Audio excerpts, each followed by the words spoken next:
Opening prayers, altruistic motivation. All mothers, sentient beings, especially those enemies who hate me, obstructors who harm me, and those who create obstacles on my path to liberation and omniscience.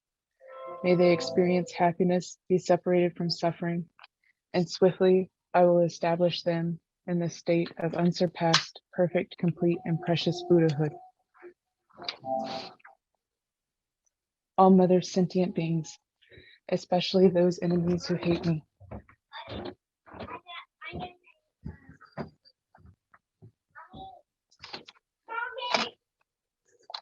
obstructors who harm me, and those who create obstacles on my path to liberation and omniscience.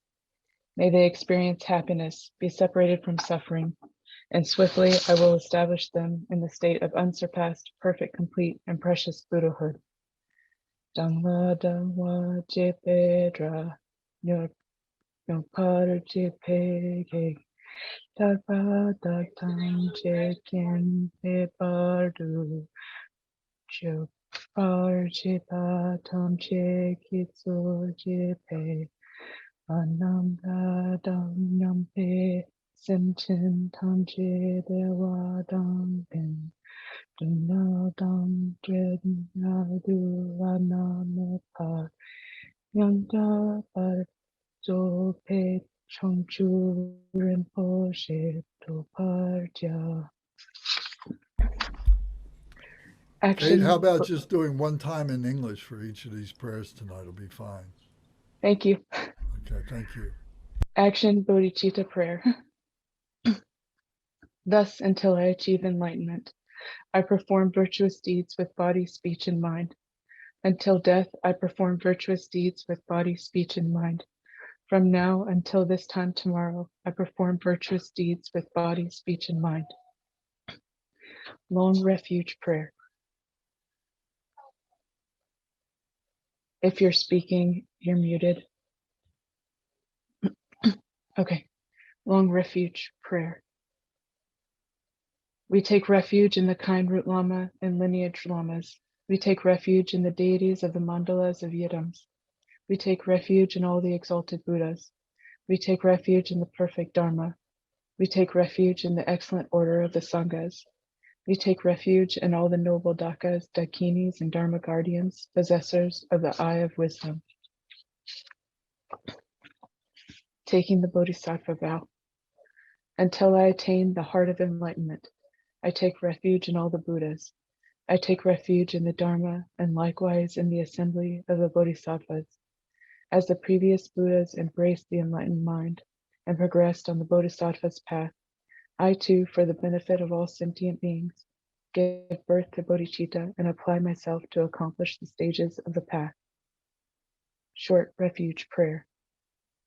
In the Buddha, the Dharma, and the Sangha most excellent, I take refuge until enlightenment is reached.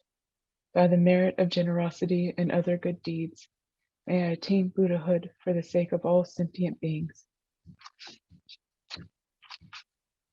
The four immeasurables. May all mother sentient beings, boundless as the sky, have happiness and the causes of happiness. May they be liberated from suffering and the causes of suffering. May they never be separated from the happiness that is free from sorrow. May they rest in equanimity, free from attachment and aversion.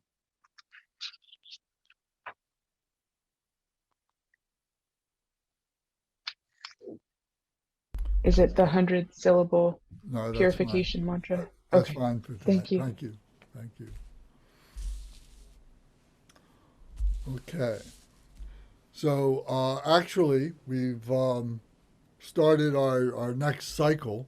We finished eight classes with actually last week. I kind of lost track, but I went back to see what was going on, and so we started, and we actually started with what I had thought about doing. So it all worked out just fine, and at least in my plan.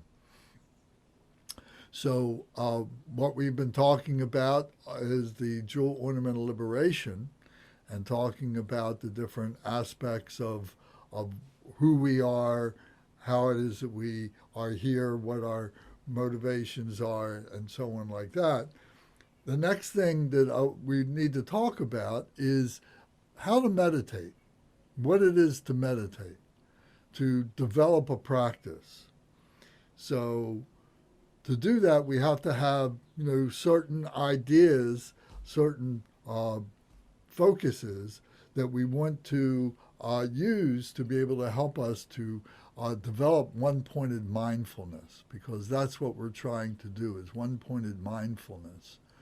If we sit and say, okay, we're going to sit for 5 minutes and quietly meditate, what's going to happen? We're going to sit here, we're going to close our eyes. We talk about the 7 points of Varanchana to sit in that body position. And then our mind just kind of keeps going out of concentration. And I don't know about you, but, I don't know if I got a 30-second window or a 60-second window when I can maybe not have a thought coming into my awareness. So that's perfectly normal. And what we're trying to do, though, is to expand that so that we can control our mind more and more, so that we can make time kind of stand still for us and not have to be thinking about, well, am I meditating? Am I doing the right thing? Or something like that. You're able to slip into this mindfulness concentration. So that in itself kind of explains what meditation is. We use the word meditation for in a broad sense, that it's sitting here quietly and thinking about this, that, or the other thing, or maybe doing a practice where we're chanting and so on. But really what it is trying to develop one-pointed mindfulness, and we begin by doing contemplation. We have to start thinking about something, and something that becomes engaging to us, that we're not letting other things come into our mind.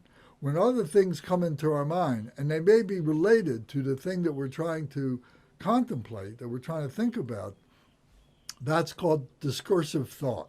When we start thinking about all the different parameters, all the different myriad things that pertain to a particular topic, is discursive thought. And in the beginning, that's not a bad thing to do. That's part of the investigation that we do. But eventually that discursive thought gets narrower and narrower, and that we're just thinking on a simple thing, like, say, for instance, compassion or love or bodhicitta or something like that. So to be able to do that, we have to develop a plan as to how we're going to approach our contemplation. The contemplation gives way to meditation. The real meditation happens all by itself when we are contemplating something, and then we're able to reach that point where the discursive thought stops, and we just say, I don't need to think about that anymore. And then you just rest. You just reach that point. And then you have that meditation. And the meditation is like a transcendence of time, a transcendence of place, a transcendence of knowledge, and that we have some kind of an experience that is beyond our ordinary consciousness. So this is what we really refer to as meditation, is that slipping into that transcendence of consciousness, of awareness. So it takes time, it takes practice to be able to develop that. But we need to work on it and develop how we do that. So this is what we're going to do. So first we have to analyze what it is, we have to examine what it is, we have to intellectualize it, and then we have to practice it. So we're going to start doing that over these next weeks. There is a book that Khenpo Samduk wrote called The Stages of Meditation that goes directly to this, and we're going to be following that book. So if you have that book, or you can get that book, or I can send you the chapters from it. I think we still have copies of that book at Dharma Surya. It does follow a lot of the jewel ornament liberation because the jewel ornament liberation is the basis of all these teachings. So it is drawn from that. So we're not deviating from the jewel ornament. We're just we're using it as our guide. So there's three basic things that we need to examine when we're developing our practices. So the first thing is, what are we going to do? So what is the topic? What is the idea? What is the concept that we're trying to understand? What is the practice going to be? And then we need to ask, why are we doing it? Because we need to get our motivation completely stable. Why it is that we're doing. Because, we have the emotions, to be able to undo the emotions, to be able to look at doubts, to be able to look at confusion, to be able to reach enlightenment. We have to have an answer for ourselves as to why we are doing this. So it's very important to know that. And then the next one is, how do we do it? So that's what we're talking about specifically now, is how to follow them and bit by bit.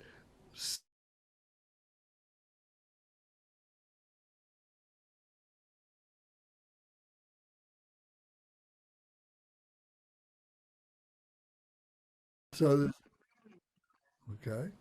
So this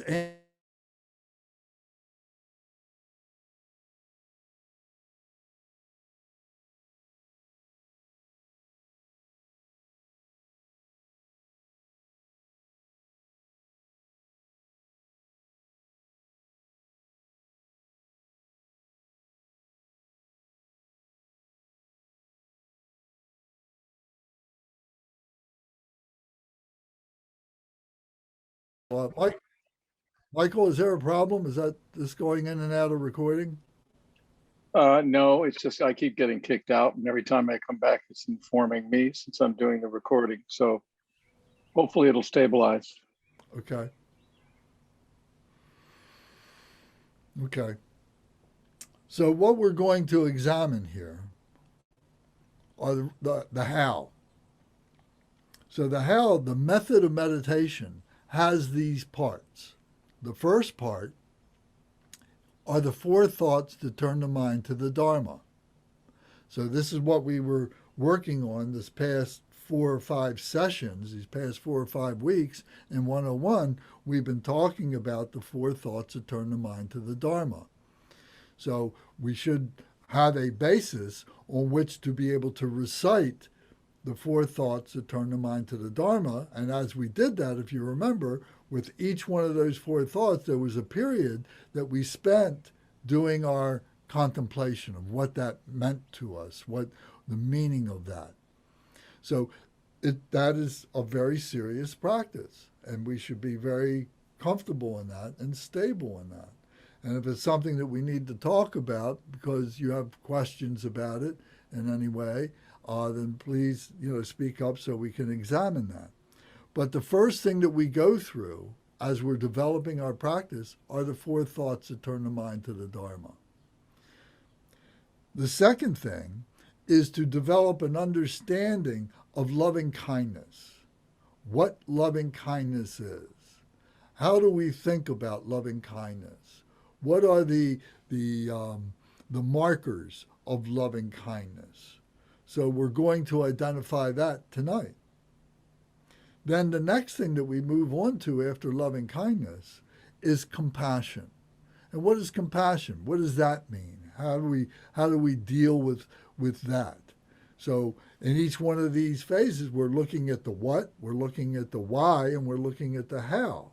So we go back, in this cycle of these three classifications, of these three intellectualizations of each of these sections.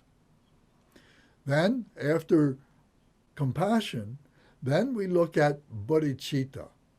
So bodhicitta, we've talked about many times. Bodhicitta is the wholly enlightened mind.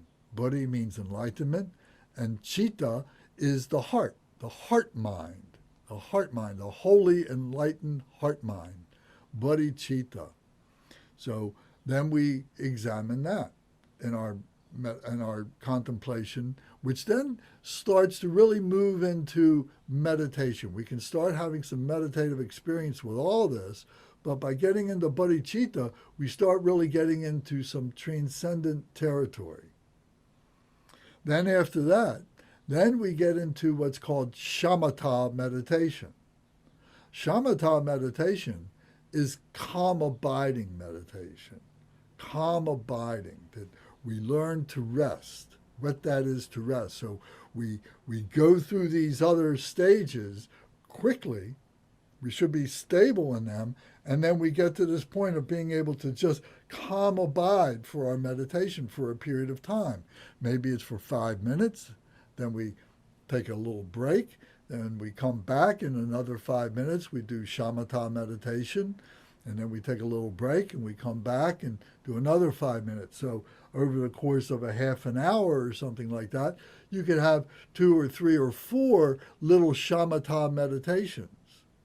And then after we get adept at that, we might expand that to 10 minutes each little session, and then maybe 15 minutes and so on. So we can expand this into, a 1 hour session or something very easily when we have these building blocks enabled for us to do that. So shamatha, calm abiding meditation, is that stage now where we are getting into the point where we're really not thinking about something. We're trying to just rest. Thoughts may come and go, but we're not paying attention to them, and we have technique as to how we deal with that. So we learn how to do that. The next part of our stage of meditation is called vipassana, and this is insight meditation. Insight meditation happens during during shamatha, when now thoughts come up during the shamatha that are not ordinary thoughts. They're not thoughts about, oh, I've got to call somebody, or thoughts that I'm thinking about my emotions or something like that, but thoughts about that are wisdom thoughts that are coming from our true nature, thoughts that are coming about some of the things that maybe we've studied about how we overcome our emotions, how we recognize our true nature, how we recognize bodhicitta, how we recognize bodhisattva. What these more deeper concepts start coming up, we start having insights with them. So we examine those insights, and then we go back into our shamatha, only to have another vipassana insight come, and we examine that. So, they can happen, several times during a session, or maybe it's just once during a session. So we'll see how that works, but we're controlling the meditation. The meditation isn't controlling us. We're controlling the meditation. And this is an important part about what we're doing, that we are controlling this. We are taming the mind. So then, now we get into the next stage of meditation, which is the generation stage of skillful means. The generation stage of skillful means. So skillful means method, that we have a plan, that we have a method that we're using. And we're generating that. We're creating visions for ourselves. This is where we enter into what we call deity yoga. We talk about, within ourselves, we have our true nature, and this true nature has many different aspects to it. If you remember, I've used this diamond as a focal point, as a character, an illustration of our true nature. Our true nature is made up of this indestructible diamond, which is clear. However, this diamond has many different facets to it. And these facets are what we call our deity yoga. These are the different aspects of the bodhicitta. This is made up of bodhicitta, and how that bodhicitta actualizes, how it actually manifests in our everyday lives. So each of those different aspects has a name to it and have certain characteristics about it in its activity. So we start looking at that because we are generating that. We want to go in those directions. So we're generating the attention to that. So we say we're taking the generation stage of skillful means, of method. We're actually applying now the lessons that we've been learning up to this point to get to this. And remember, the key to this is one-pointed mindfulness, that we're able to really focus on this without having all this other extraneous stuff happening in our minds. Then, after we've been able to really harness the generation stage, and we're able to really focus on that activity that is within our heart, and then we reach the point where we can have the completion stage. And the completion stage is the transference, if you will, is the transformation of ourselves to become that activity, to become that deity. With the name and so on, we have signposts, we have names, we have identification ways of being able to recognize what that is. So this completion stage of wisdom. Now we are gaining wisdom out of our skillful means of doing this. So the wisdom is comprised of two basic things: our successes and our failures. And sometimes our failures are the biggest teachers than our successes. The successes we tend to take for granted. And if we have natural tendencies to do things, we certainly do take things for granted. Other people may really struggle with those things. But, it's come so easy to me. Why don't these other people understand that? But then when you reach a certain obstacle in your life that is very difficult for you, and you're able to confront that and work with the tools that we have to develop contemplation and meditation, then we develop the wisdom that comes out of the failures that we're now able to transcend, that we're able to bring onto the path, and we're able to use those as part of our toolkit for our meditation. So that's called the completion stage of wisdom. And then we become that particular deity. We become the bodhisattva, the holy enlightened being, or we become the Buddha, or we become the Dakini, or the Yogini, all the different things that we mention in our different prayers and so on. We find that they are reflective of a particular enlightenment level, and that we can see that we are building up those levels, that we are rising through those levels and so on. So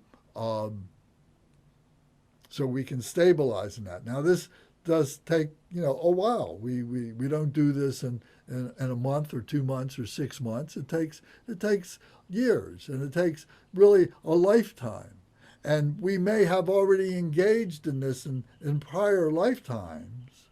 And through our transpersonal ability to be able to harmonize with that, we can pull on those achievements, those attainments that have been made by other human beings. We pull on those, and we bring those in, and we recognize those, and we allow those to manifest within ourselves. So we see that once we begin this process, that the transformation begins to happen quite effortlessly. So, sorry, this is the syllabus of where we're going with this, what we're going to cover with this in the next few weeks as we explore the stages of meditation. So we've already started with the 4 thoughts that turn the mind to the Dharma. And so when we sit down to do a practice, our meditation, the very first thing that we do is to state our motivation, our intention. So those are the motivational prayers that we recite, just like we recited tonight. So we go over those and we remember what our motivation is. Why are we doing this? And fundamentally, we're doing this for the benefit of the enlightenment of other beings. So we're reminding ourselves of that. Now that we've got that stabilized in our mind, that's our mindset. We've got a controlled environment here in your meditation room, wherever it may be, in your space, that you've got that, and you can say, okay, for the next half hour or 15 minutes or an hour, whatever it is, nothing's going to interrupt you, and you can focus on your practice. So we've got our motivation together. Then the next thing that we do are the 4 thoughts that turn the mind to the Dharma. And when I first introduced this back weeks ago, I said that this is something that all the practitioners recite. And it doesn't matter whether they're an ordinary practitioner, a lay person, or they are a monastic, or they are a monastic at the level of the Dalai Lama. That we all look at this because things happen in our lives that can kind of blind us to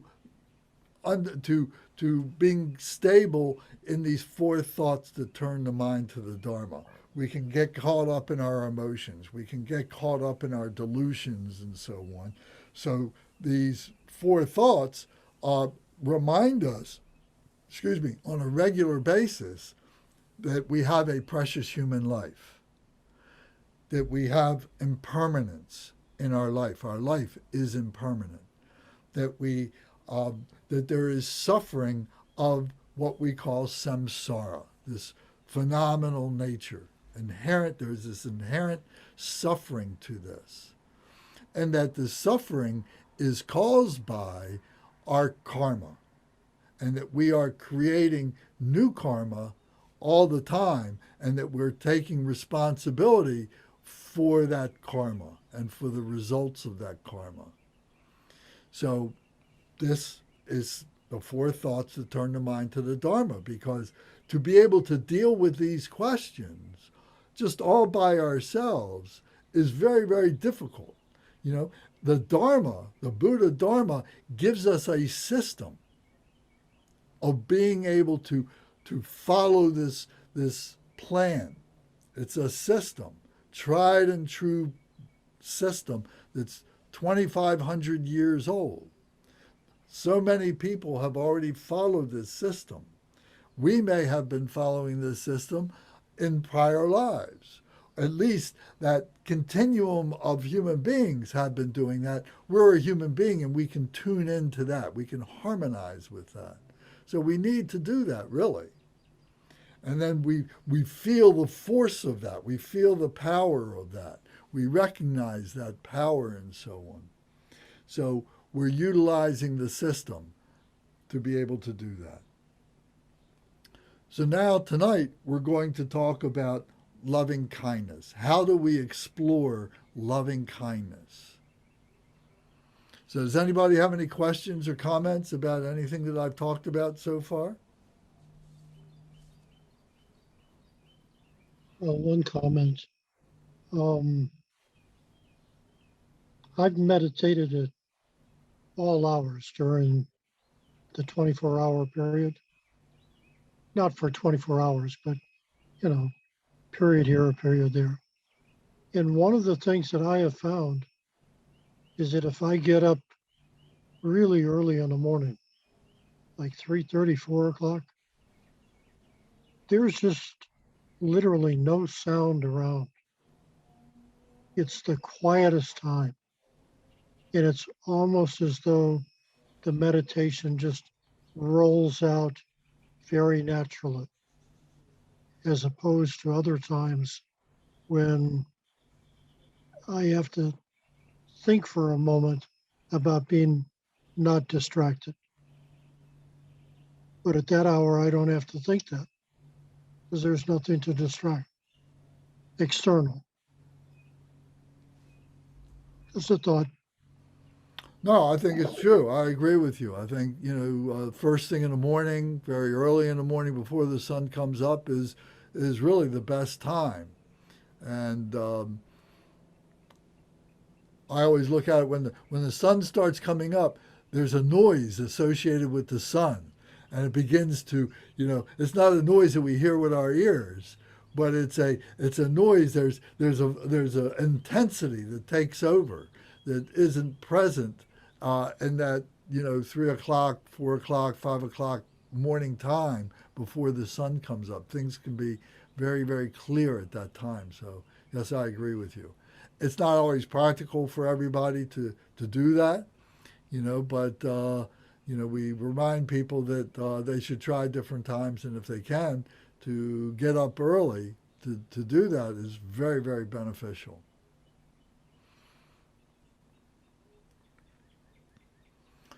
Okay, so thank you for that, Thomas. Okay, so Buddhahood, what we are all seeking, this Buddhahood, this Buddha being defined as the awakened one. So this field of being awake is attained through bodhicitta, and bodhicitta is the holy enlightened mind. And this bodhicitta has 4 immeasurable qualities that we can see, that we can recognize, is loving kindness, compassion, joy, and equanimity. So these are things that we are developing, things that we have within ourselves, but we need to be able to enable and to stabilize in our lives and so on. So Buddhahood is attained through bodhicitta, which is brought about, this bodhicitta is brought about by compassion, from compassion. And this compassion is the method.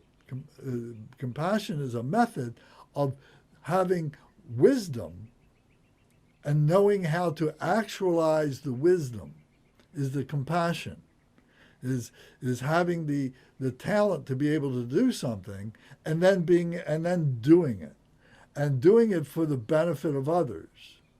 So the bodhicitta is brought out by compassion, the act of doing wisdom. And the compassion is brought out by this love or this wisdom. So wisdom and love become synonymous with each other. Compassion and method become synonymous with each other. So we can say that love is the cause for compassion. Love is the cause for compassion. And through that compassion, we have an intellectualization. We have an examination of what is going on. We have a perception. We're seeing things. We're recognizing things through this intellectual observation that this is going on. And then that if we're on that, in that mindset of intellectual investigation or observation, then that becomes our pathway of this observation that we're observing as we move along in our lives. And this path is the compassion that brings bodhicitta. And the bodhicitta is the analysis.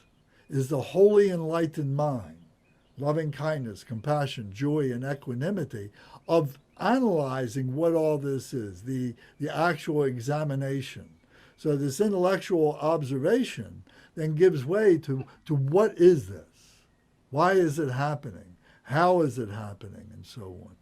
So the path, the passion, the compassion then gives us the bodhicitta. And then the bodhicitta is the result that we become this Buddha, that we become this bodhisattva, that we have this loving kindness, compassion, joy, and equanimity. And this result then becomes the meditation experience. Up to this point, it's all like contemplation with glimpses of the meditation, of that wholly enlightened mind, of that bodhicitta. So it all begins with our saying of our commitment to doing practice and putting things together so that we can do that. So first we meditate on love. So we're doing this to counteract the tendency for attachment to the bliss of nirvana. We meditate on extraordinary love and compassion. So let me say that again. This comes out of the book. This statement comes out of the book. To counteract the tendency, our tendency for the attachment to the bliss of nirvana, that we attach to peace. We attach to peace. We meditate on extraordinary love and compassion. So when we think everything is calm and everything is happy, everybody is satisfied, that level of peace, we fixate on that and say, oh, that's where it is. That's the stress-free meditation that I want to, that I feel like that is my success. But there's something deeper than that, because that peace is very easily interrupted. It's very temporary, very easily upset many different ways. The phone can ring and it gets upset, or the alarm goes off, we got to go to work. So many different things can happen. Somebody can say something to us and we forget our meditation. We lose our meditation. We lose that peace. But there is this fundamental peace. There is this deeper peace that is this extraordinary love and compassion. So this is what we're trying to get to. When we talk about love, this is what we're talking about. So we have love for our families, we have love for our friends, we have love for our home, but that's all part of this temporary, peacefulness that we have. We're talking about now a deeper love, a love of wisdom, a love of method, of skillful means, being able to actualize this love, this wisdom. So when love and compassion are awakened in our mind stream, then confused projections on the path will be dispelled. So what that means is, as we're able to stabilize this wisdom and this method of actualizing this wisdom, then the projections that our egos, that our personas create for ourselves and want us to identify with, we're able to manage those.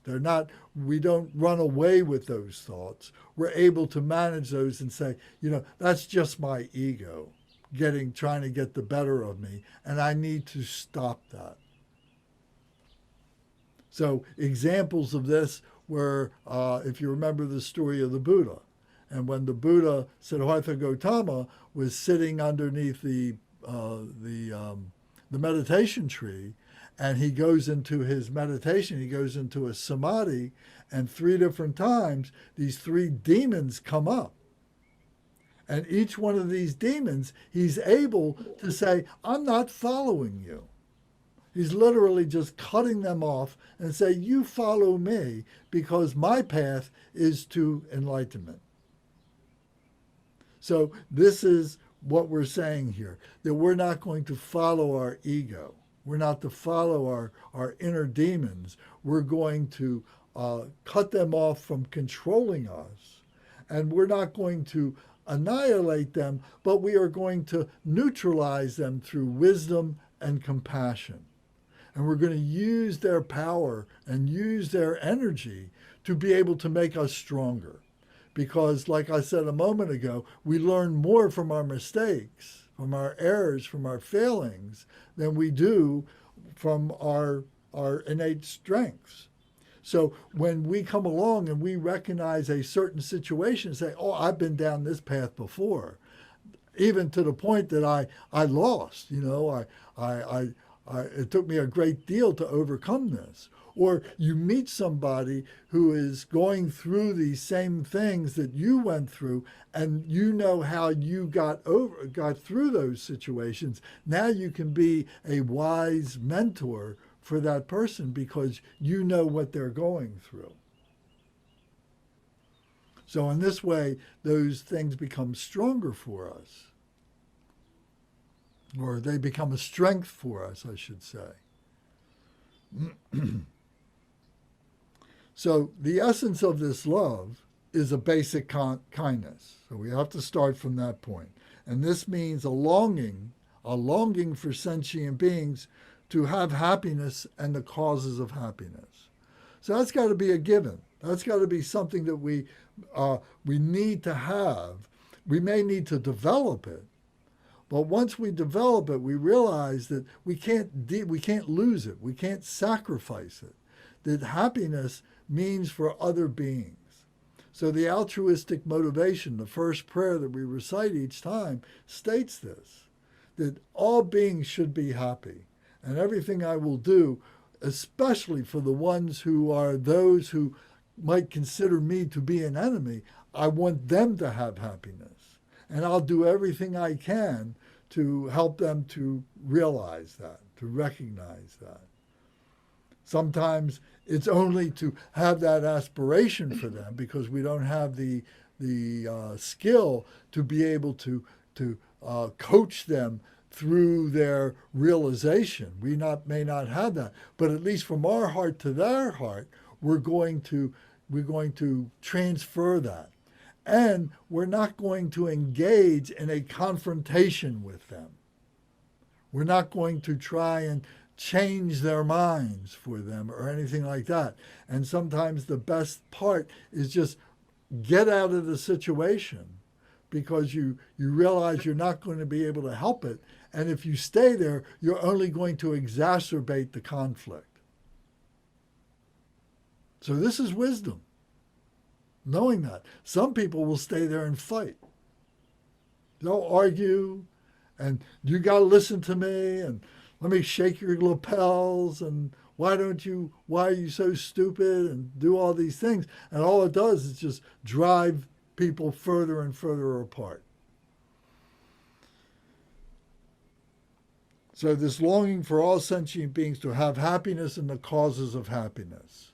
So just that is important. This intention should be cultivated along with equanimity, starting with one's present mother and expanding out to embrace other beings. So first, to be able to deal with other beings and all their different myriad ways in which they present themselves to us, we have to recognize that all these beings may have been our mother in a previous life.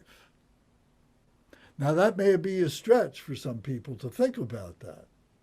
But like I said, we are all part of this vibration. We're all part of this transpersonal, this vibration is that we are this continuum that we are all on.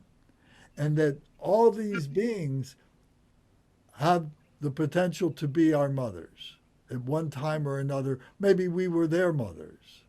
But there's this idea that we would not want to do anything to harm our mother. We would do everything we can to bring happiness to our mother. So we think of all these beings as being our mother, and therefore bridging the gap of me and other. We're saying they're all our mother. So this is a very profound point.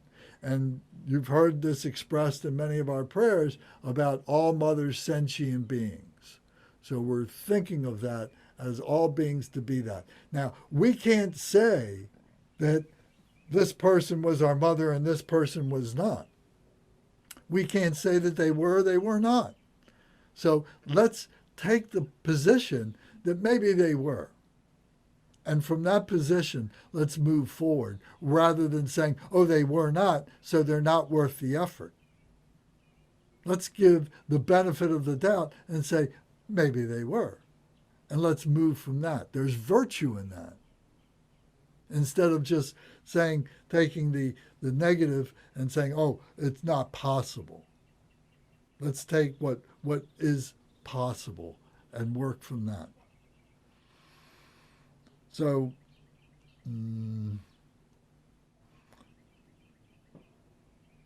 so first we reflect on the kindness that our present mother has shown us.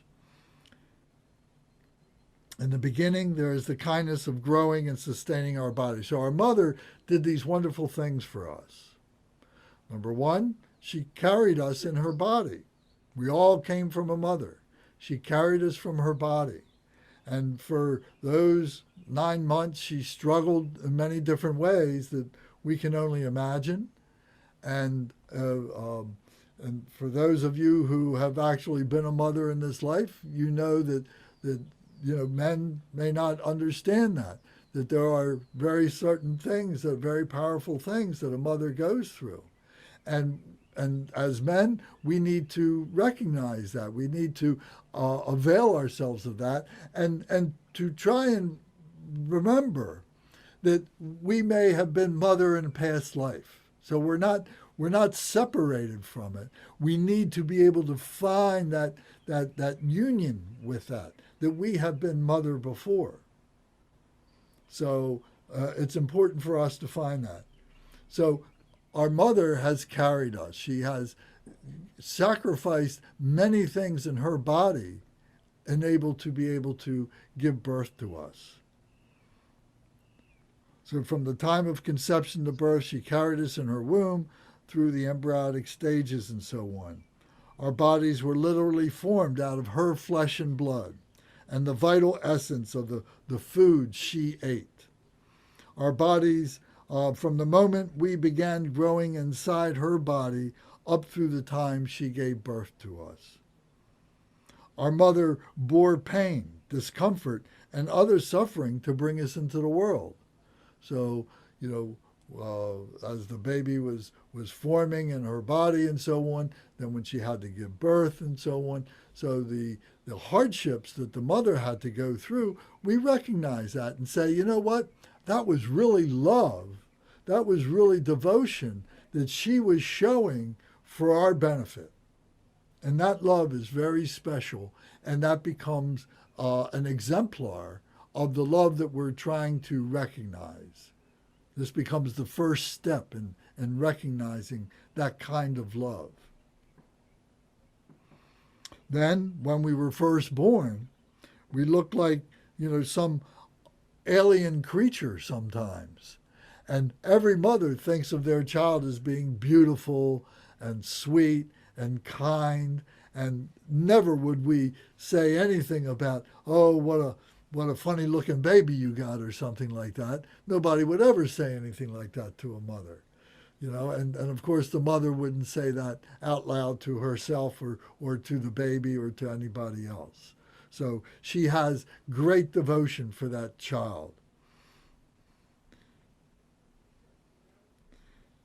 She never forsake us. Instead, she lovingly took us into her lap. She cleaned us after we first emerged from the womb, and from our waist and everything. She saw to it that we were clean all the time, that we had clean clothes, that we were warm, that we had what we needed, that we had food, that we had her milk, or we had the baby's milk, the formula, whatever. She saw to it that we were being cared for, that we were being fed, and so on. Our needs were being met. And sometimes it wasn't the mother per se. You know, circumstances might have been that the mother, you know, wasn't present or she wasn't a particularly strong mother, but maybe there was someone else in our life. Maybe it was the father, maybe it was an aunt or an uncle, maybe it was a grandfather or grandmother or someone. There was someone in our life who was like a mother to us in this regard. Once we were born, took care of our fundamental needs. So our mother kept us warm with her body heat. She nurtured us and so on and clothed us. She warmed us, and she and she taught us what we needed to know. In the early years of our life, the early first months of our life, help us to walk and help us to talk and help us to handle things and handle how to get dressed and all these things were so fundamentally from the mother. So she did all these things at great sacrifice because she wasn't out doing all the other things that maybe she wanted to do. Maybe she wanted to have a job. Maybe she wanted to, go out with her friends. Maybe she wanted to go back to school. There's so many different things that the mother has put on hold to be able to say, I'm going to spend this time with my newborn child because without that, the child would not be able to survive. So the mother is sacrificing her own, what might seem to be pleasures for the sake of the child. So we're thinking of the mother. She's shown us by giving us life. To sustain our life, she protects us from anything that would endanger us, such as elemental disturbances, weapons, machinery, and so forth. And our mother brought support of conditions together, supportive conditions for us, such as doctors and so forth, that would help keep us from getting sick or prevent untimely death. So she's protecting us and she's guiding us. All these things the mother does. And then third, we think of the kindness that our mother has shown us by teaching us what to adopt and what to abstain from. None of us came into this world knowing how to feed or clothe ourselves. We learned these things from our mother. Our parents taught us how to eat and what not to eat, what to do, taught us how to get dressed, taught us how to walk, taught us how to speak. They taught us everything, how to wipe away our own urine and feces, how to clean ourselves, and taught us to avoid things that were harmful to us. You know, the classic thing that we always talk about is don't go near the stove, don't put your hand up on the stove, but you can say that 100 times, but until that child goes up and puts their hand up on the stove, will they really understand what the mother was saying? And then maybe they start say, well, mother's got some wisdom there. Maybe I start to pay better attention to what she says. So then the next thing is the mother. Think of the kindness the mother shown by the sacrifices she made for us. So we've already talked about that, how she underwent difficulties for our benefit.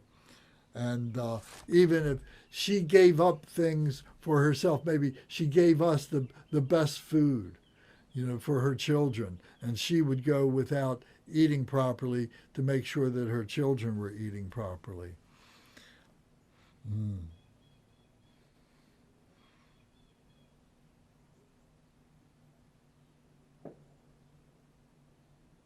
So our parents are willing to go through all kinds of sacrifice for their children.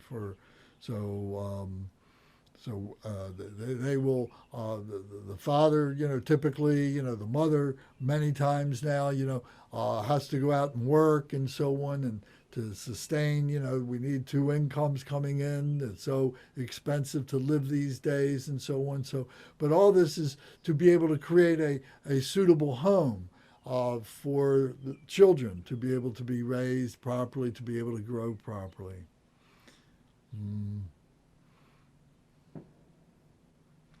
So through this, the mother looks at the child and the child looks at the mother, and there is this love that is exchanged. I think that there's no greater time of that sensation of love as when the child first recognizes the mother.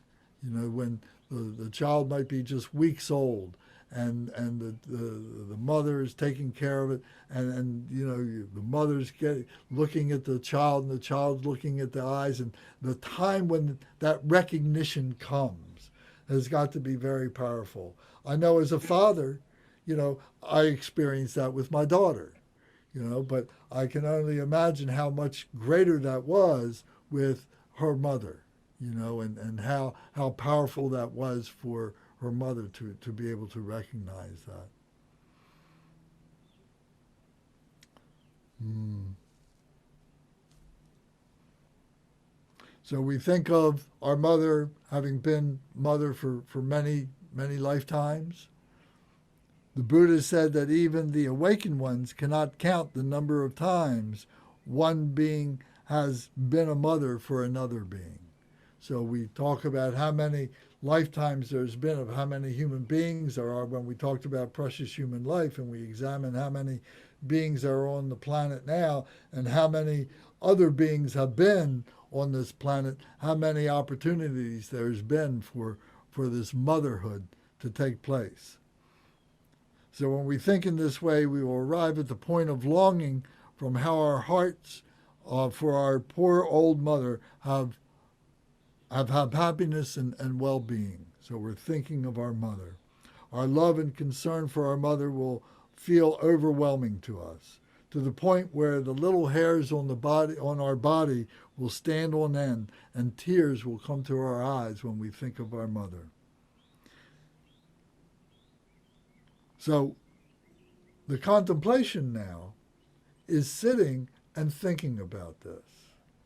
When we first sit down in our meditation session, we do our 4 thoughts to turn the mind to the Dharma. Then we turn our thoughts to love. And we're very focused, turn our attention to our mother. And through this, we begin to develop love, because from that then, that love begins to build up, and we start thinking about love for our brothers and our sisters. We start thinking about loves of our friends and so on. And we think about what this love means. It starts to expand and so on, but it starts with the mother. So in the beginning of developing our practice, we start like that. After we get adept at this, after some time, we may be able to sit down. We do the 4 thoughts to turn the mind to the Dharma. We think of the mother, and then quickly we escalate into the next thoughts and so on, the next concepts. We don't have to go through all these individual itemization of what this love is, but if called upon, we can reconstruct it very, very quickly, very, very, very strongly. That's why I say that this is a repeatable process, that there is a script for this.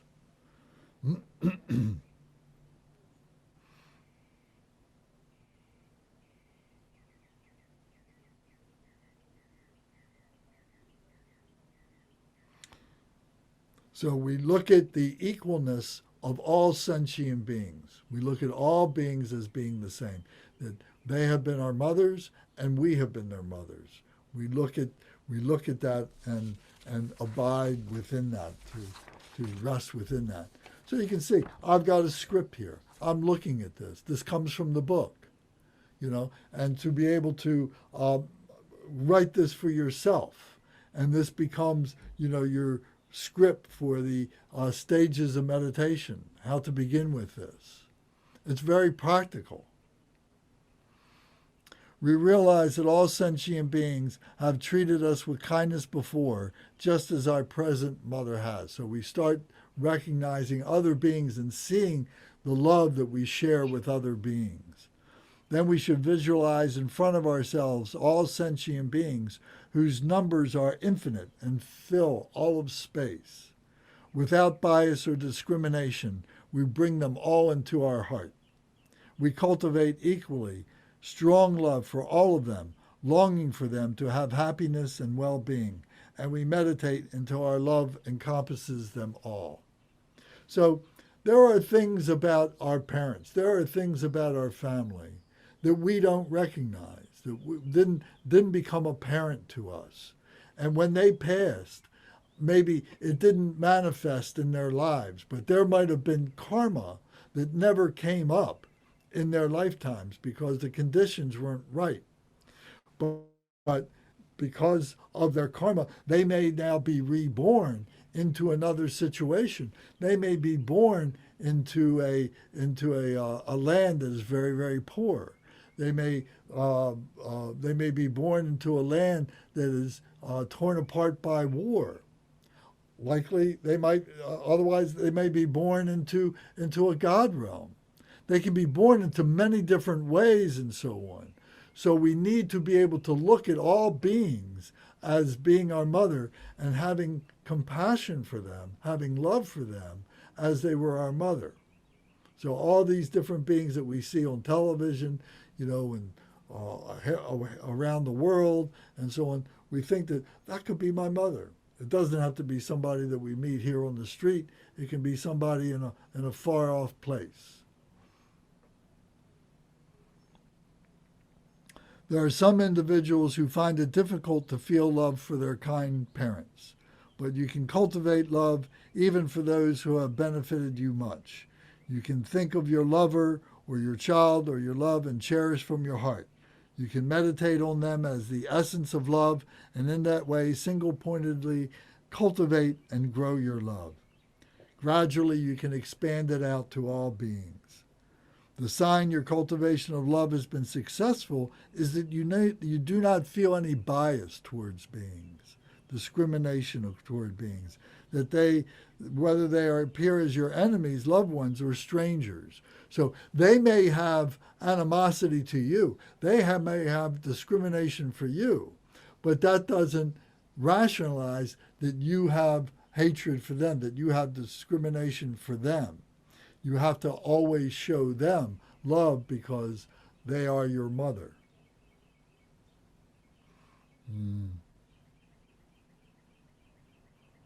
We can say, my mother of this present life has been my enemy in other lifetimes. My enemy in this life has treated me with kindness and benefited me in previous lives as my own mother. So, my mother in this life was my enemy in my past life. My enemy now, that which sees me as an enemy, was my mother before. And I treat her with respect and loving kindness and compassion. So we keep applying ourselves to the cultivation of love for all beings until you can see all of them without discrepancy as your own mother. The benefit is that it becomes a source of well-being and happiness in yourself and others. So this is the result. We see this and we take this when we get up off the cushion, that we feel this love, that we recognize this love for all these beings. Then we know that our practice has been successful. If we can overcome those that we had hate for or have some kind of animosity about, or something, that now we can see that wisdom of showing them love. So this is part of the stages of meditation. So I'm sorry if I didn't do a particularly good job with this, but this is something that is important to make all these points come out. So I wanted to check my notes and make sure that all these points were recited and so on, so that you can assimilate these and draw your own scenario, your own skillful plan as the way that you do your practice. So, what do you think of that? I think maybe some of you have heard this before. And is this something that you have been able to maintain in your life, or is it something that has drifted away from you and now it's become a reminder to you? So please tell me what you think about this.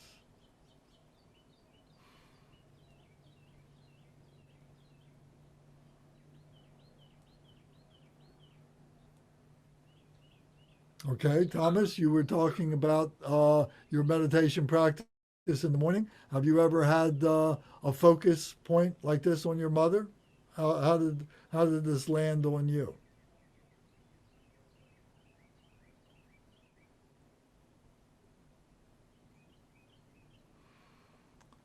If you're speaking, I can't hear you. It appears your microphone is off, but or Oh, no, there it is. I'm trying to recall when I thought about my own mother in a meditative situation. Well, maybe you didn't have the benefit of this particular teaching. True? So, um, what do you think of this as as part of the system to be able to recognize love?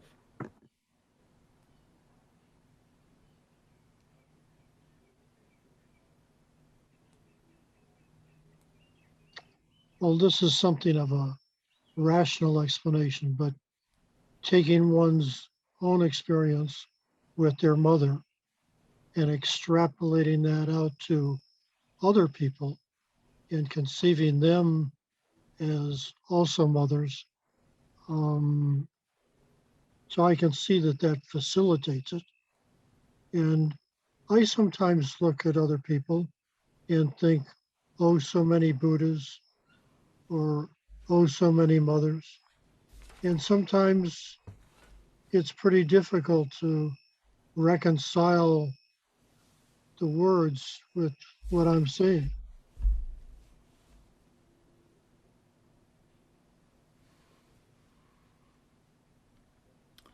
So now maybe there's a system by which you can do that. Could be. I mean, Thank that's, you. beg pardon? Thank you. Kate, what do you think about this?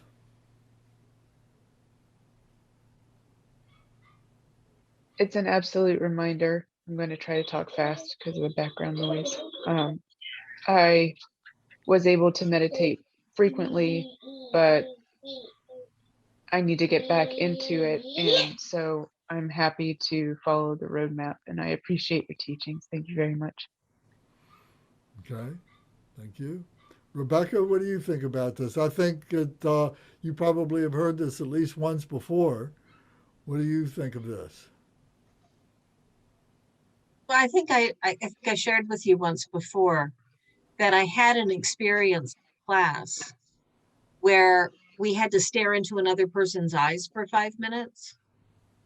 And I came away with this very strong experience of like it's only a fluke of time and space that I didn't wake up that guy this morning, That you right? didn't wake up what?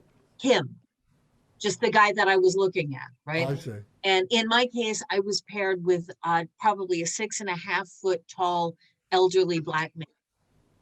And that's important only in that I totally, all the way to my core, got the understanding that I could very well have gotten up this morning, looked in the mirror and seen his face instead of mine, and it would still be me. And for a long time after that experience, every time I encountered someone, I had this little flash of that could be me. And it just sort of became this instinctive, that's me over there. I maybe don't resonate with the mother thing for reasons of my own history. But I think it's a wonderful way of expressing something that is generally common under, like it's a common theme. Like everybody's experienced that unless something happened, right? And so it's a good way to kind of level set on that. For me, this experience of just getting everyone as they could have, I could have been them instead opened up, I think, the same thing. Well, you're a mom, aren't you? I am. I understand the mothering side of it. I don't necessarily understand the being mothered side of it. And that's just from my own experience. I see. Say So, that again. I'm sorry, Tom, Thomas. Say that again. Rebecca, say again. I understand the experience of mothering. I don't understand the experience of being mothered. Okay, thank you.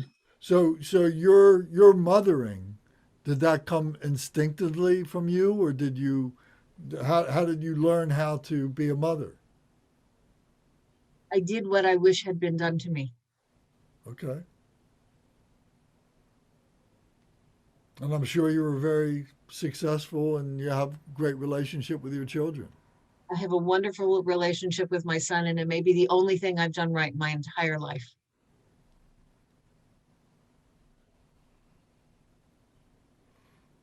Okay.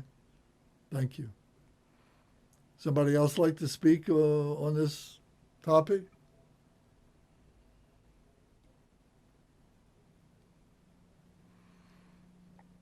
If I could make one comment, it kind of parallels or piggybacks on what Rebecca said earlier about the staring into another's eyes.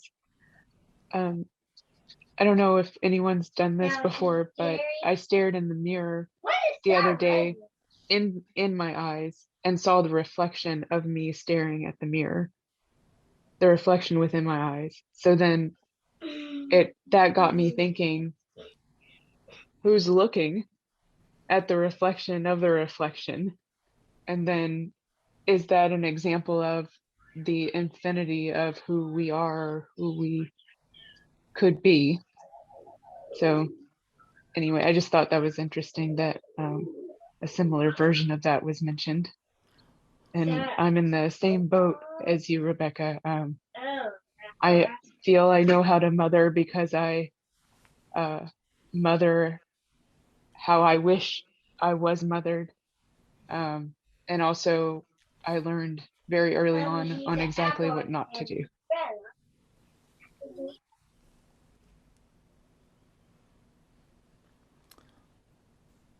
Grant, I think you've been with us, for most of this talk. Do you have any experience with what do you think about love being generated by contemplation of the mother? Yeah, I mean, that sounds like a excellent metaphor. Definitely believe we should love everybody. I guess I was thinking, this is sort of a segue. I guess I have this special place for love and attention to the the poor and the needy, and not caring as much about the affluent and people who don't have physical hardship in this life. I mean, in Buddhism, is there anything like the equivalent of like blessed are the poor, or to think about the caring for the poor and the needy as being of importance? Oh, absolutely. As a matter of fact, in the medicine Buddha practice that we do, there are 12 aspirations of the Bodhisattva to become medicine Buddha. And to consider those two very things there are part of that, as well as, their health and bodily form and so many other things. There's 12 aspirations. So yes, absolutely.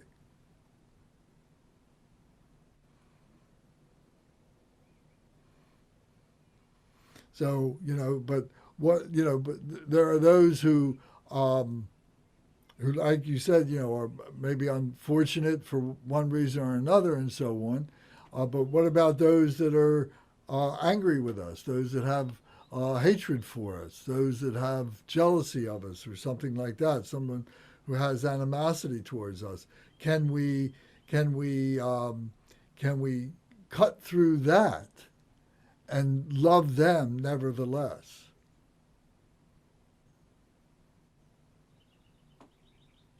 I mean, we should try.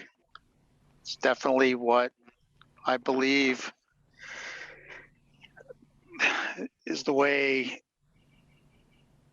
I should act. It's obviously much more difficult. And maybe this mother metaphor will, if I can think in terms of that, that could be helpful. Yeah, so in the beginning, that's how we introduced this, that this is one of the steps of meditation, the stages of meditation, is to develop this. It is part of the steps. It's the second step. The first step is the four thoughts that turn the mind to the Dharma. So the past number of weeks we've been talking about that. So that's the first step.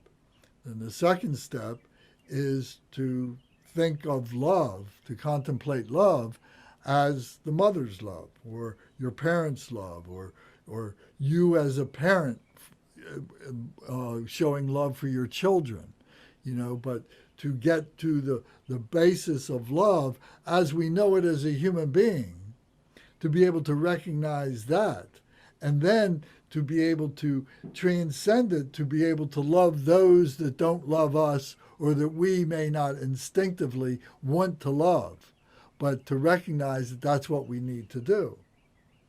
For this love to be true, it has to cut through any animosities, it has to cut through any differences, it has to be a boundless love. So this technique enables us to be able to cultivate that love, to recognize and cultivate that love.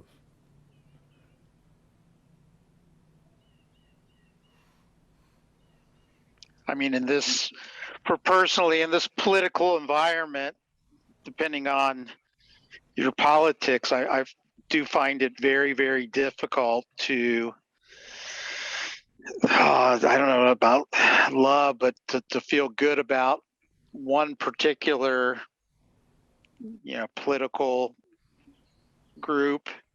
And, that's Well, suppose they were your definitely, mother. Suppose they were your mother, and your mother had different views than you did, different worldview, different political views. Would you still love your mother? right. I know what you're saying. I'm just saying in practice. But then again, you in a previous lesson, you said for certain people who spoke nonsense or spoke things that you just didn't agree with, you sort of decided not to devote your time to them because they were not helpful to your spiritual path. I mean, don't you think that there's some people you can say, yes, you love them, but you also really don't want to have anything to do with them? Well, yes, and let me qualify that or clarify that a little bit. Yes, uh, we may not have the wisdom, the skillful means to be able to help them to recognize, their what we might consider to be their confusion. Maybe it's our confusion. Maybe we don't recognize that they may be right, but nevertheless, we don't have the skillful means to be able to have the discussion. But at the same time, it shouldn't stop us from having a love for them. And I guess maybe one thing that I think about for myself and for all beings, we're all sick. You know, we're all sick in some way or another, not necessarily physically sick, but emotionally sick. You know, we've all got these neuroses. We've all got these problems that we carry around with us, that we call our egos and so on. And so we're all sick. And then it's the Dharma that is the medicine that heals us because it brings everything together, brings everyone together, and it overcomes all those, the causes of all those illnesses that separate us. So we may not recognize whether it's our sickness or it's their sickness, but nevertheless, we still have we need to cultivate this love for each other, to see each other as brothers and sisters in our illness.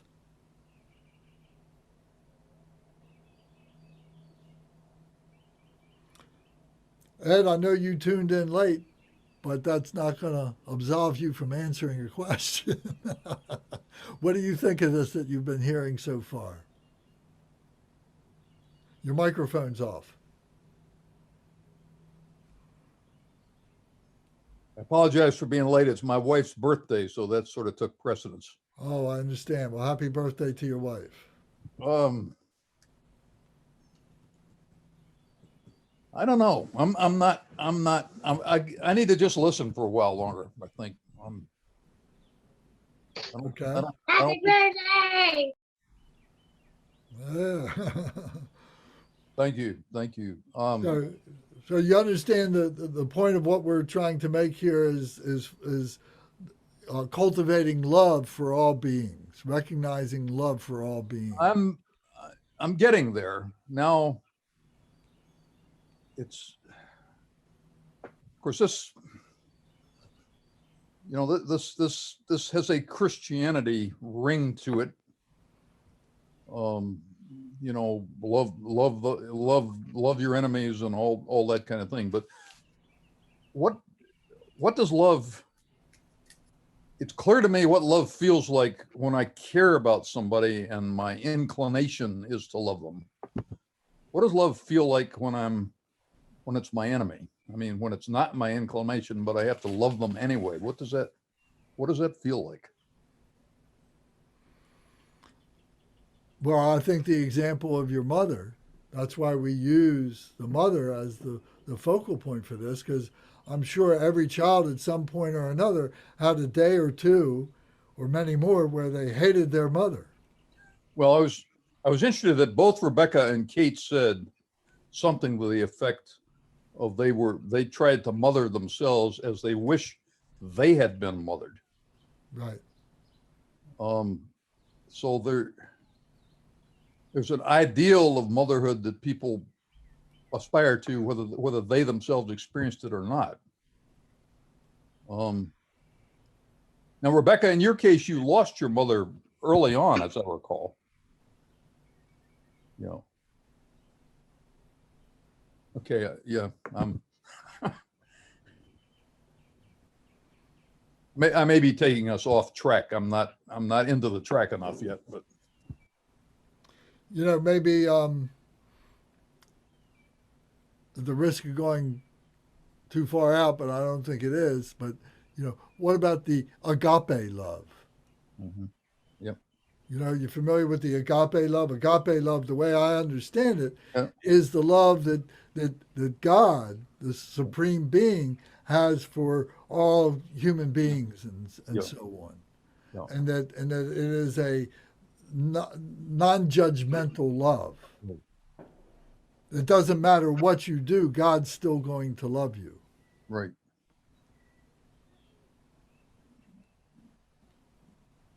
So I think this is what we're trying to develop, you know, here in this meditation, is to have that kind of love for all beings.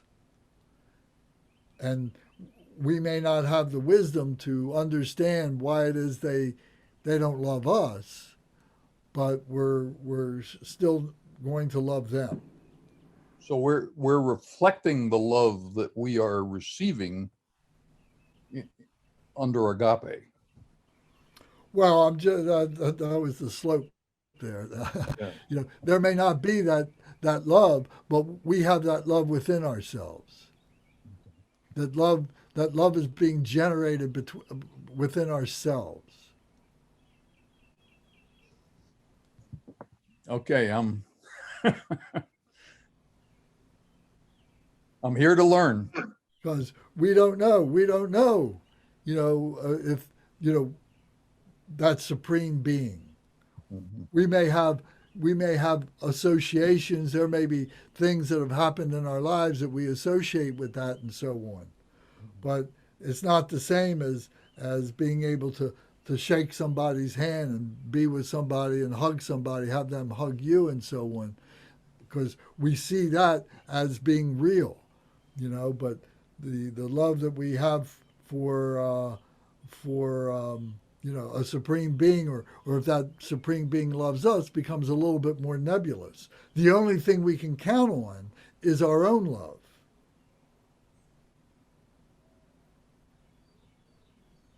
Rebecca's going to say something. And is that a William and Mary shirt?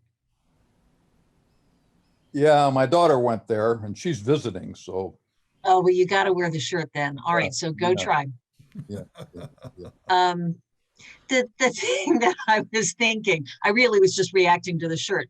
But the thing that I've been over here thinking is that I had a friend who was somewhat religious who occasionally would say, "God bless you and keep you far from me," right? And that was her way of distinguishing people, that she, like, I will send you all the compassion and goodwill I have for all other people, but take it and go. Like, I just don't want to be in your presence. Like, I'd really rather love you from afar. And Mhm. Is that because she as I've didn't like been you, or over here or thinking is it about it, because one she of the thought she wasn't worthy of being your friend? in this case, it was just something about her and somebody else that they just rubbed one another the wrong way. And she was like, um, I'd rather love you at a distance, you know? Not quite the same thing, but I had an elderly aunt that used to say, I would gladly give my grandchildren my last crust of bread if only they would take it home to eat it. Similar concept, I think, right? But what I was over here thinking about is that there seems to be, to me, to be a pitfall. And this gets a little bit into some of what I think Kate and I were sharing about, because my mother did die when I was very young, and my stepmother was horrific, and Did still you say is horrific or terrific? horrific, Horrific. Okay. and still is. Over time, she becomes a very finely distilled elixir of herself. And so she just becomes smaller and more concentrated as she ages. And I find myself thinking that this instinct that I've always had to want to treat all people with love is problematic when I run into people that are awful. Mm. And I feel compelled to show them that I love them, and I got to stay there and like be in their face about how I love them. And then they're awful to me. Yeah. And it's not healthy. Right. So there are times when I just have to remind myself, this is a person I have to say, God bless you and keep you far from me. Like I will love you at a distance, because it is damaging to me to love you up close. But when you love them from a distance, what does that mean? What does loving from a distance look like? Well, all right. So one of my best examples is my first husband. Right. And we were only married for a short time, and we probably shouldn't have, starter marriage. Right. It seemed like a good idea at the time. And then very quickly it wasn't. And I did love him. But the reality of us trying to live together was not good. And the best way that I could make sure that he could have the life that he wanted, that he could have the experiences that he wanted, was to not be in it. Okay. Right. Okay. Does that make sense? Yes, it does. Yeah. Okay.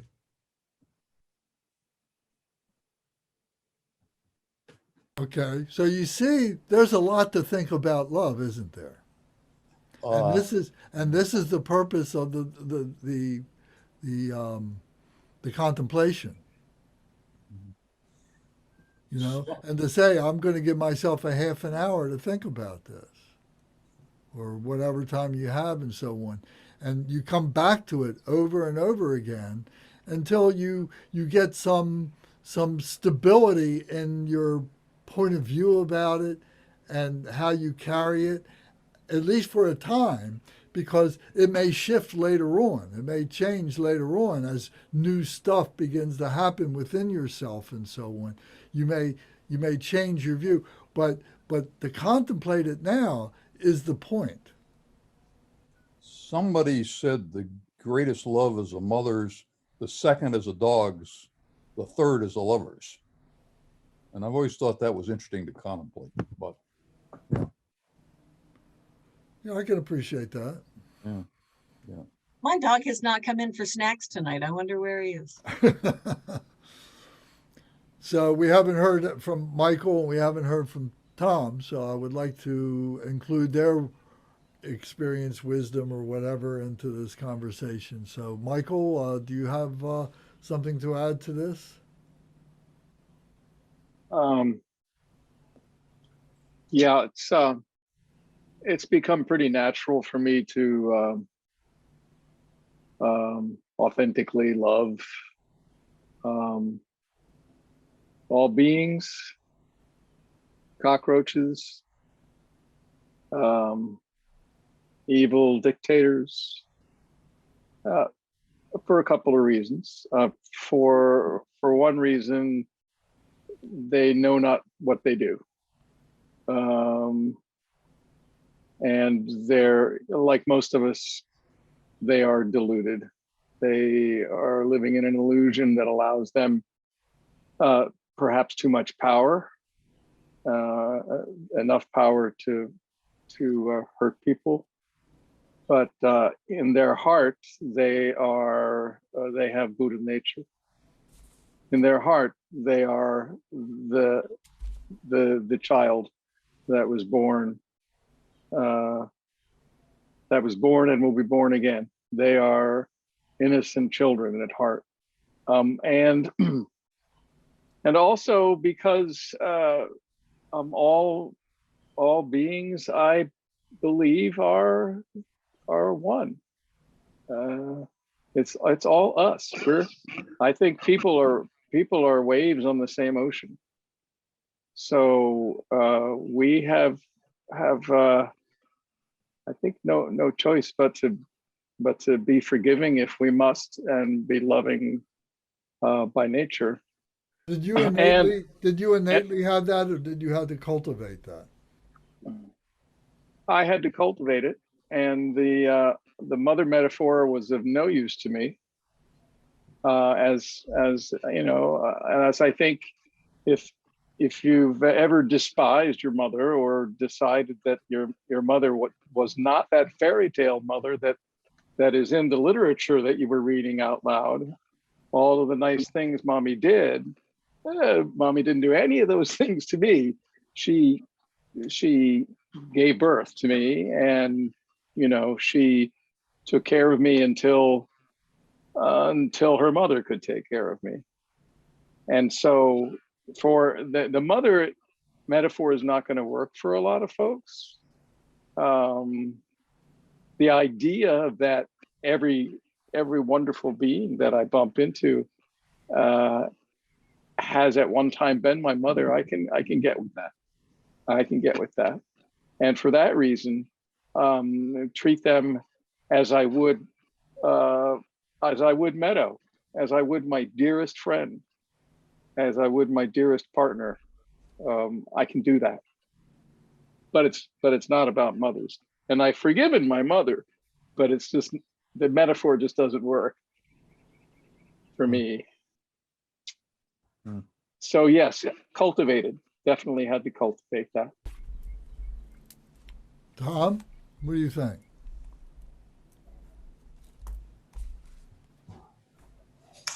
Was that I love everyone, everyone loves me. Really, I mean, I try to look at everything, since in the absolute nature that everyone is a Buddha,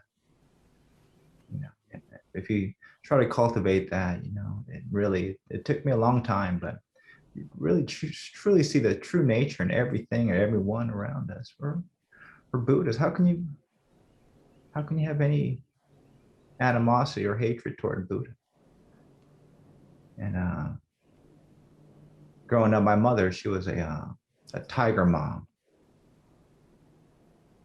meaning you don't show love from the outside. You show love from the inside. But from the outside, she was fierce.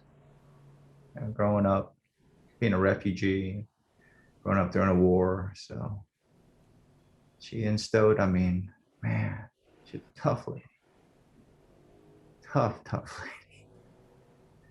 But I realized why she did, what she did, and why, and how she did it, And she really pounded into our heads, the importance of respect and education, and realizing that, that through hard work, everything will be accomplished. But when I was young, it was tough, man. It was tough.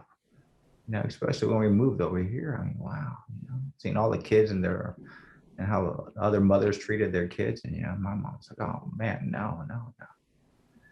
You gotta be strong, get through everything, and but I appreciate it for that, I really do.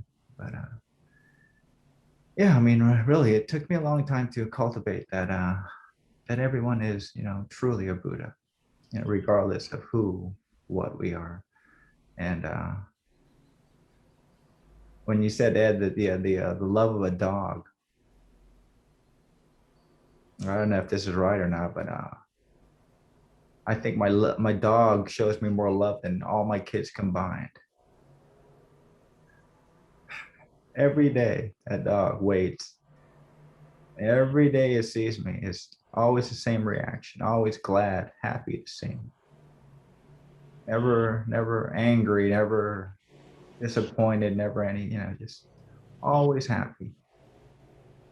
How has the influence of your mother affected your own parenting? Oh man, I was a hard ass, a complete, total hard ass on my kids. Oh yeah, And my wife is completely the opposite. That's why we don't live together.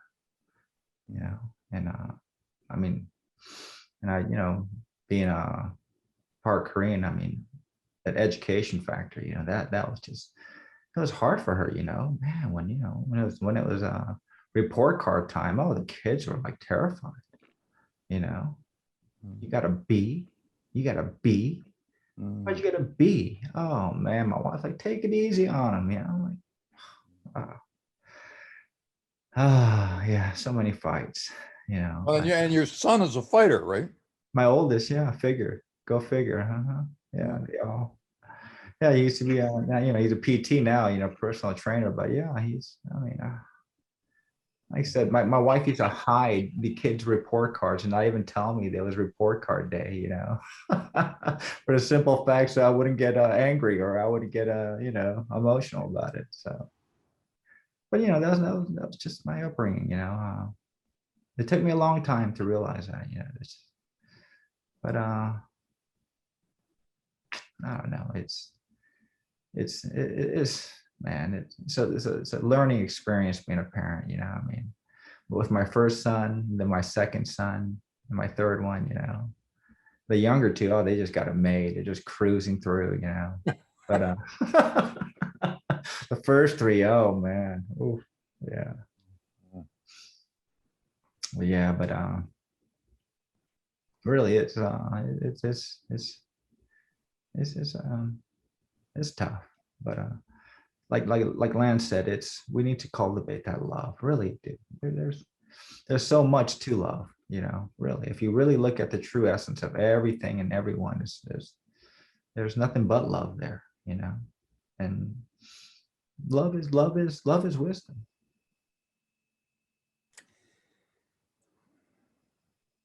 So thank you. So we've been looking at this, from our point of view, the mother, and let's turn it around a little bit and look at it, now if we get to be mother in this life or next life, how would we want to be? How would we love all beings? How would we love our children? How would we love our brothers and sisters? And then to put that into the contemplation, and if our personal mother was not a particularly good example, who might have been a good example? And would we want to bring that in? Or do we still not have a sense? Or can we use the system? Can we use, what we know about spirituality as a guide to help us to understand that love, to guide us as to how we would want to love to be a mother?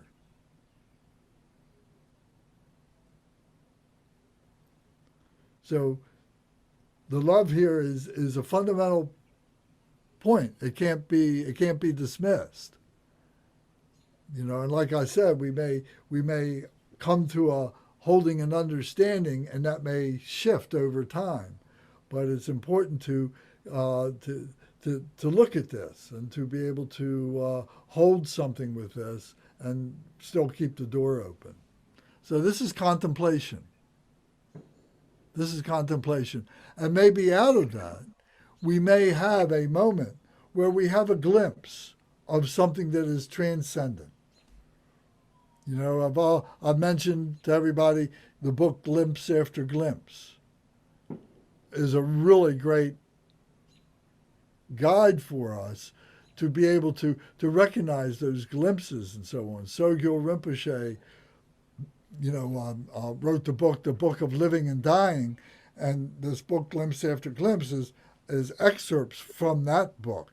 And each page is just a day of the year. Today's July 5th, so there's a page there that says July 5th, and there's a paragraph or two maybe that is about something. And so sometimes it's an affirmation, sometimes it's a thought-provoking idea, sometimes it's something that bears some research or something. But the point is that there's all these glimpses around that we need to be able to avail ourselves of. So, and that's what comes out of these contemplations, our glimpses, our meditations. So we have to give ourselves the opportunity. If we want to change, this is what facilitates the change. Intellectually, just trying to absorb all this without a practice is very difficult. I wouldn't say it's impossible, but it's very difficult to really facilitate true change. It may be a superficial change, but when you get down to it, when you get down to the moment of truth, to the moment of reality, does it really hold up? So that's what gets tested in meditation.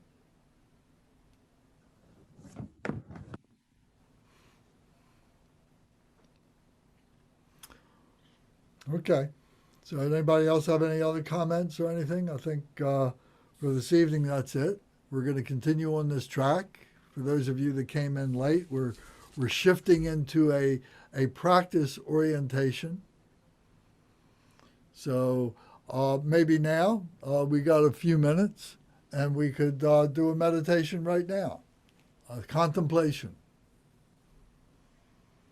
So why don't we sit in the classic meditation position? This is how we change, by doing the unexpected. So we sit in this position. We can close our eyes to limit the distractions. Our back is straight. And we take a deep breath. And we hold the breath.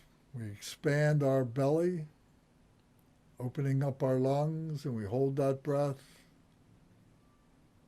Then we exhale, Contract the abdomen, squeeze against the diaphragm, pushes against the lungs, forces all that stale, negative, dark air out. And we hold that vacant breath.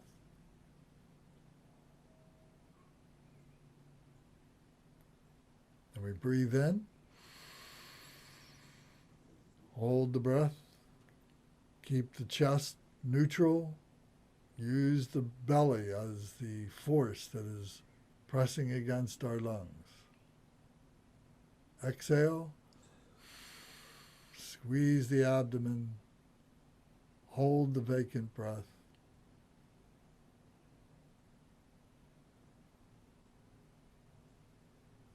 Breathe in.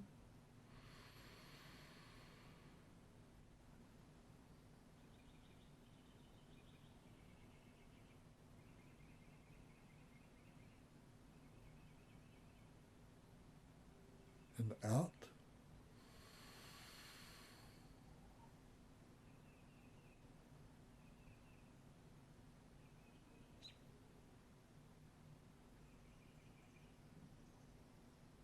Breathe in.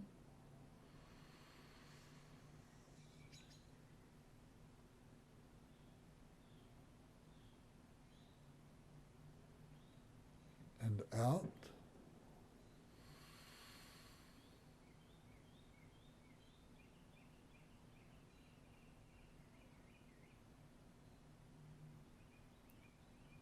Breathe in.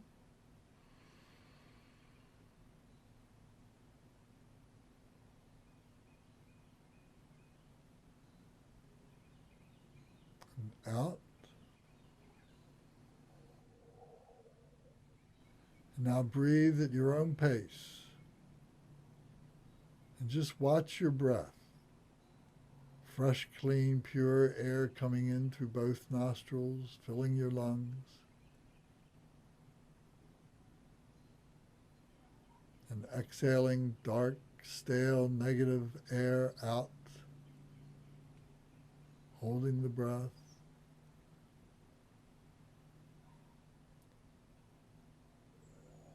Just practice mindfulness of watching the breath.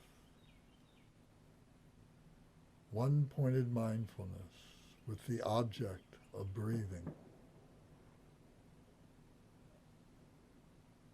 When your mind wanders, just bring it back to watching the breath.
Take a deep breath and hold it.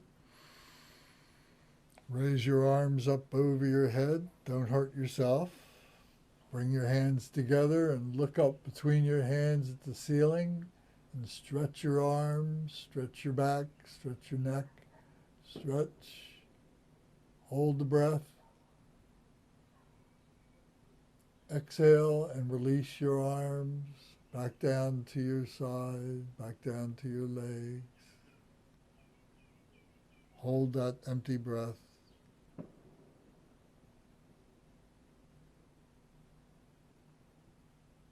Breathe in again. Raise your arms up over your head. Look up between your hands at the ceiling and stretch. Hold the breath.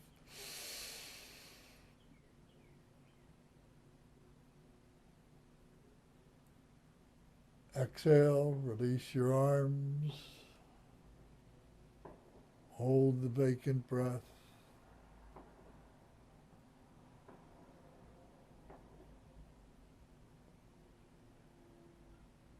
Take a deep breath. Raise your arms again. Look up at the ceiling between your hands. Hold the breath.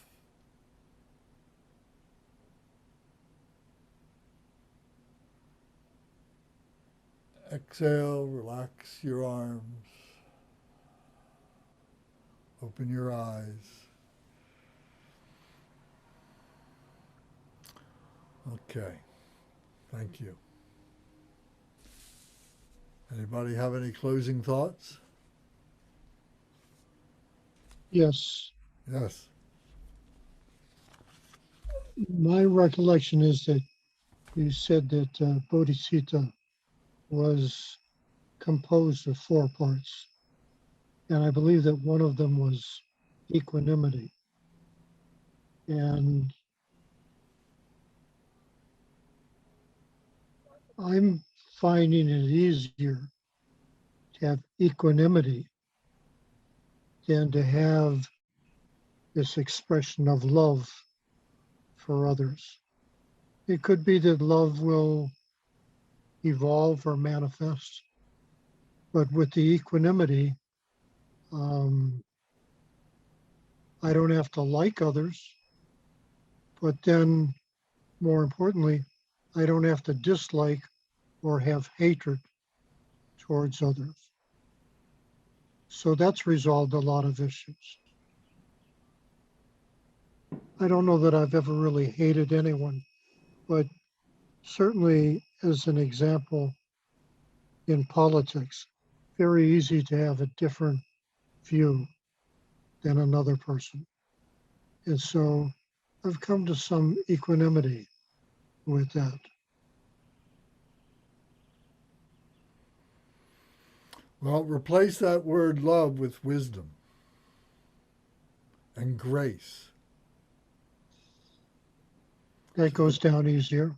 So it becomes a love that is greater than the temporary love that we have for our mothers and our fathers, our brothers and sisters. So we use that love of our mother as an example of unprejudiced love as a springboard to be able to begin to recognize that wisdom. So look at that loving kindness. Look at that as wisdom, grace. The example I used of we're all suffering from different illnesses and how we would have the grace to hold the door for the person who's in a wheelchair or somebody who is sick. We would help them in some way or another that we could and so on. Someone who's mentally ill,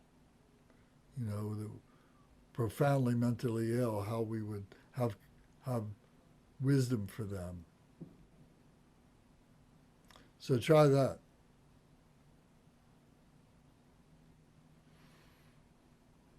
So Kate, will you do the dedication prayers on page 18, 19? Mommy, it's Sunday. Yes, I'm going to move to another room. Mommy, it's Sunday? Yes, babe. Mommy, is today Sunday? No, it's Monday. Monday? Sorry. Okay. 18.